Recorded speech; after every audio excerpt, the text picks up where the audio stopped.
হঠাৎ করে দেশ 5ই আগস্টের পরিবর্তিত পরিস্থিতির পরে পাকিস্তান কেন এত ক্লোজ হচ্ছে আপনাদের সঙ্গে? হুম। পাকিস্তানের আইএসআই বা তাদের বিভিন্ন জঙ্গি সংগঠনের নেতারা বাংলাদেশ কেন ভিজিট করছে? এবং ডক্টর মোহাম্মদ ইউনূস চীন সফরকালীন সময়ে সেভেন সিস্টার নিয়ে হ্যাঁ। যে বক্তব্যটি পেশ করেছেন, এই বক্তব্যটা কি ইউনূস সাহেবের ব্যক্তিগত না রাষ্ট্রীয়? হুম। তখন ডক্টর মোহাম্মদ ইউনূসের পক্ষ থেকে উনি বলেছেন যে এটি আমার ব্যক্তিগত অভিমত, এটি আমি ব্যক্তিগতভাবে বলেছি, এটা আমার রাষ্ট্রের ডিসিশন না বা এটা আমাদের কোনো পলিসি না।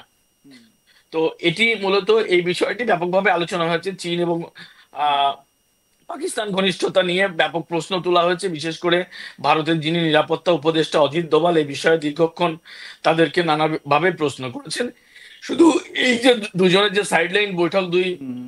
সরকার প্রধানের, সেটিই নয়, এই একদিন আগে যে হুম। ডিনার পার্টিটি হয়েছিল সেই ডিনার পার্টিতেও কিন্তু আহ, আহ, যিনি খলিলুর রহমান, এই হুম।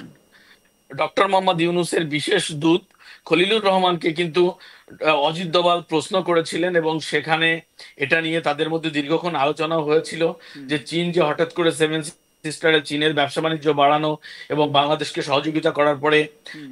করার মতো যে প্রস্তাব তোমাদের প্রধান ঠিক। সরকার এবং বাংলাদেশ সরকারের পক্ষ থেকে দুটি পৃথক পৃথক আহ, আহ, বয়ান বা স্টেটমেন্ট আমরা দেখেছি।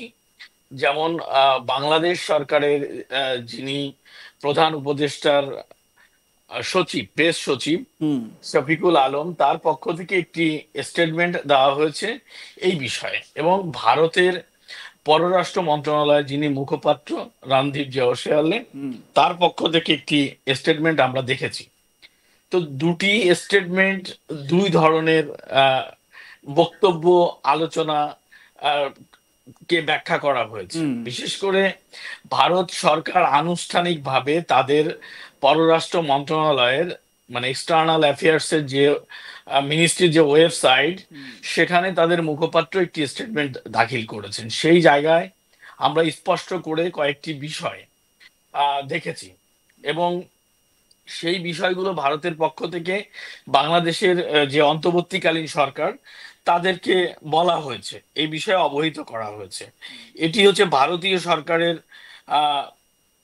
স্টেটমেন্ট, মানে অফিসিয়াল স্টেটমেন্ট। সেখানে বাংলাদেশের ডেমোক্রেটিক বাংলাদেশের কথা বলা হয়েছে, যে বাংলাদেশের একটি ডেমোক্রেটিক গণতান্ত্রিক বাংলাদেশ চায় ভারত, যেটি এর আগেও আলোচনায় ভারতের পক্ষ থেকে, বিদেশ মন্ত্রণালয়ের পক্ষ থেকে বিভিন্ন আলোচনায় বা বিভিন্ন কনফারেন্স থেকে আমরা কিন্তু সেটা শুনেছি, যে ডেমোক্রেটিক বাংলাদেশ অর্থাৎ একটি ভোটের মাধ্যমে জনপ্রতিনিধি নির্বাচিত জনপ্রতিনিধিত্বকারী সরকারকে দেখতে চায় ইন্ডিয়া। সেই কথাটি নতুন করে এই বিমস্টেকের সাইডলাইন বৈঠকে ভারতের তরফ থেকে বলা হয়েছে হ্যাঁ। স্টাবিল গভর্নমেন্ট, মানে হুম। স্থিতিশীল একটি পরিবেশ, যেটি ভারত এবং আমেরিকা একই সুরে বলেছে যে বাংলাদেশের বর্তমান পরিস্থিতি নিয়ে তারা উদ্বিগ্ন। এই সরকারের যে পরিস্থিতি চলছে সেটা অস্থিতিশীল পরিবেশ, সেখানে একটা স্টাবেল পরিবেশ, স্টাবিলিটি তারা চায়। সেটি তারা এই বৈঠকে বলেছে পিসফুল পিসফুল বাংলাদেশ চেয়েছে তারা। পিসফুল বাংলাদেশ বলতে শান্তির কথা তারা বলেছে।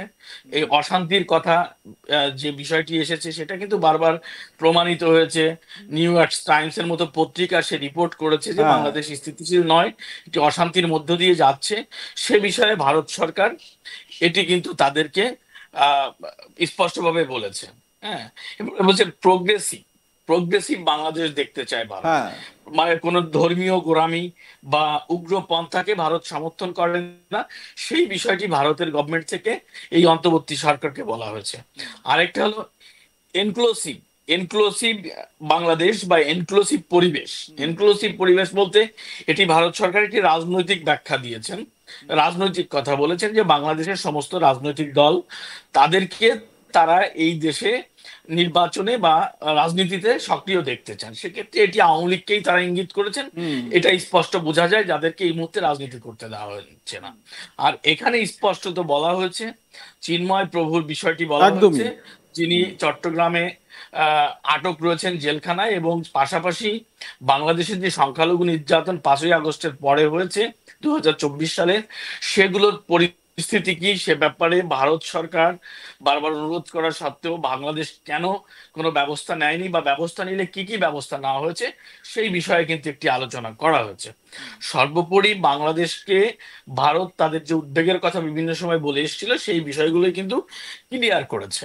যে এই বিষয়গুলো কিন্তু বাংলাদেশের পক্ষ থেকে তাদের প্রেস সেক্রেটারি, তাদের কিন্তু অফিসিয়াল স্টেটমেন্ট ছিল না। হুম। এটি তাদের মানে আমাদের দেশের যিনি তত্ত্বাবধায়ক সরকারের প্রধান আছেন, তার যিনি প্রেস সেক্রেটারি, হ্যাঁ, সেই প্রেস সেক্রেটারি এই যিনি শফিকুল আলম, তিনি একটি স্টেটমেন্ট দিয়েছেন এবং মন গড়া স্টেটমেন্ট। হ্যাঁ।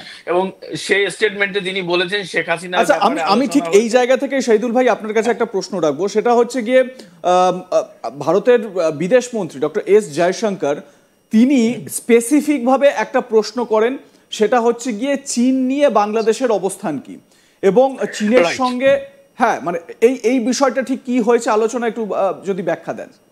আচ্ছা, আমি তাহলে আগে এটা চীনের প্রসঙ্গটা শেষ করি। হ্যাঁ। আহ, এই যে বৈঠককালীন সময়ে ভারতের আহ, যারা প্রতিনিধিত্বকারী ছিল, বিশেষ করে ভারতের যিনি পররাষ্ট্র বিদেশ মন্ত্রী এস জয়শঙ্কর, তিনি একটি প্রশ্ন ডক্টর মোহাম্মদ ইউনূসকে করেছিলেন। সেই প্রশ্নটি হলো যে আহ, হঠাৎ করে দেশ 5ই আগস্টের পরিবর্তিত পরিস্থিতির পরে পাকিস্তান কেন এত ক্লোজ হচ্ছে আপনাদের সঙ্গে?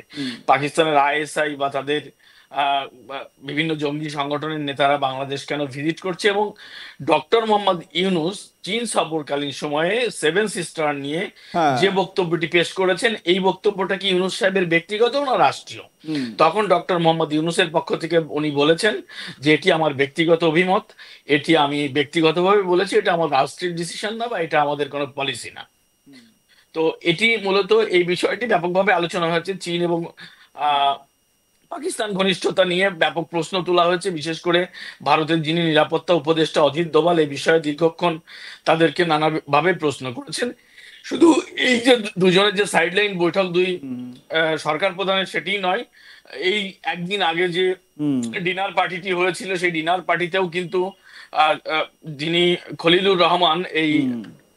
ডক্টর মোহাম্মদ ইউনূসের বিশেষ দূত খলিলুর রহমানকে কিন্তু অজিত দোভাল প্রশ্ন করেছিলেন, এবং সেখানে এটা নিয়ে তাদের মধ্যে দীর্ঘক্ষণ আলোচনা হয়েছিল যে চীন যে হঠাৎ করে সেভেন সিস্টারে চীনের ব্যবসা বাণিজ্য বাড়ানো এবং বাংলাদেশকে সহযোগিতা করার পরে করার মতো যে প্রস্তাব তোমাদের প্রধান ঠিক উপদেষ্টার এই তরফ থেকে জায়গা দেওয়া থেকে হয়েছে। শহীদুল ভাই আপনাকে একটু বিরত করছি, কারণ চীন নিয়ে যখন আমরা আলোচনা করছি এর পরের পর্বে আমাদের এই চীন প্রসঙ্গে আরো ইন্টারেস্টিং বিভিন্ন তথ্য শহীদুল ভাই আপনাদের সামনে তুলে ধরবেন। সেটা হচ্ছে গিয়ে বাংলাদেশের অভ্যন্তরে চীন ঢুকতে একেবারে প্রস্তুত, পা বাড়িয়ে রয়েছে, এবং চীনের যে সহযোগিতা সেটা সবসময় কিন্তু যে ইকোনমিক্যালি তোমাকে আমরা সাপোর্ট করব, তোমার গ্রোথ করব, এই সমস্ত আশ্বাস এবং তারপর সেই ইকোনমিটাকে গ্রাস করা, এটা আমরা